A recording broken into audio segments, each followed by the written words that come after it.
പഹൽഗാം ഭീകരാക്രമണം നടന്നതിന് ശേഷം നമ്മുടെ പ്രതിപക്ഷമടക്കമുള്ളവർ പറഞ്ഞിരുന്ന ഒരു കാര്യമെന്ന് പറയുന്നത് എന്തുകൊണ്ട് തിരിച്ചടിക്കുന്നില്ല എന്നുള്ളതാണ്. അതേസമയം ഓപ്പറേഷൻ സിന്ദൂർ വന്നു, പാകിസ്ഥാന് ശക്തമായിട്ടുള്ള തിരിച്ചടി കൊടുത്തു. 600-700 ഭീകരന്മാർക്ക് നേരെയാണ് ഇന്ത്യ മിസൈൽ തൊടുത്തുവിട്ടത്. പോരാത്തതിന് ജെയ്ഷെ മുഹമ്മദിൻ്റെ തലവനായിട്ടുള്ള മസൂദ് അസറിൻ്റെ കുടുംബത്തെ സമ്പൂർണ്ണമായി നമ്മുടെ രാജ്യം ഉന്മൂലനം ചെയ്ത് കളയുകയും ചെയ്തു. എന്തായിരുന്നാലും അതിനുശേഷം ഇവിടെയുള്ള പ്രതിപക്ഷം പ്രധാനമായിട്ടും പറഞ്ഞത് ഈ തിരിച്ചടി പോലെ ഈ പഹൽഗാം ഭീകരാക്രമണം നടത്തിയ, അതായത് ആ ആക്രമണം നടത്തിയ എക്സാക്റ്റ് ആയിട്ടുള്ള ആ തീവ്രവാദികൾ എവിടെയാണ് എന്നുള്ളൊരു ചോദ്യം പ്രതിപക്ഷം ഉയർത്തി. ദിവസങ്ങൾക്കുള്ളിൽ തന്നെ ആ തീവ്രവാദികളെല്ലാം 4-5 തീവ്രവാദികളുണ്ടായിരുന്നു. ആ തീവ്രവാദികളെല്ലാം തന്നെ വെടിവെച്ച് അവരുടെ തല ചിതറിക്കുന്ന കാഴ്ചയാണ് കാണാൻ സാധിച്ചത് സൈന്യം. അതോടുകൂടി ആ ആവേശവും പ്രതിപക്ഷത്തിൻ്റെ കെട്ടടങ്ങി എന്നുള്ളതാണ്. ഇപ്പോഴിതാ മറ്റൊരു റിപ്പോർട്ട് പുറത്തു വരുന്നത്, ഈ പഹൽഗാം ആക്രമണത്തിൽ ഈ തീവ്രവാദികളെ സഹായിച്ച ഒരു ഭീകരവാദിയുണ്ട്. അവൻ്റെ പേര് മുഹമ്മദ് ഖത്താരി എന്നാണ്.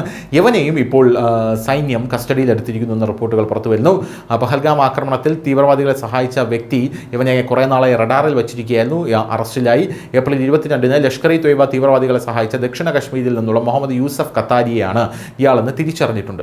ശ്രീനഗർ പോലീസ് ഇയാളെ അറസ്റ്റ് ചെയ്ത് കോടതിയിൽ ഹാജരാക്കി അതിനുശേഷം ജുഡീഷ്യൽ കസ്റ്റഡിയിൽ നിലവിൽ വിട്ടിരിക്കുകയാണ്. ഖൈസ്രാൻ താഴ്വരയിൽ 26 പേരുടെ കൊലപാതകത്തിൽ ഉൾപ്പെട്ട തീവ്രവാദികളെ സഹായിച്ചതായി ആരോപിക്കപ്പെടുന്ന ഇയാൾ വലിയ ഭീകര ശൃംഖലയുടെ ഒരു കണ്ണിയാണ് എന്നാണ് ഇപ്പോൾ ഈ പിടികൂടിയ ഉദ്യോഗസ്ഥർ പറയുന്നത്. ഓപ്പറേഷൻ മഹാദേവിൽ പിടിച്ചെടുത്ത ആയുധങ്ങളും മറ്റു വസ്തുക്കളും വിശകലനം ചെയ്ത ശേഷമാണ് അറസ്റ്റ് നടത്തിയത്. ഇയാളുടെ അന്വേഷണത്തിൽ തീവ്രവാദികളുടെ നീക്കത്തിലും അവർക്ക് സഹായിക്കുകയും അവരിൽ നിന്ന് സഹായം കൈപ്പറ്റുകയും ചെയ്യുന്നതിൽ പ്രധാന പങ്ക് ഈ ഖത്താരിയെ വഹിച്ചിട്ടുണ്ട് എന്നാണ് പോലീസ് നിലവിൽ പറയുന്നത്.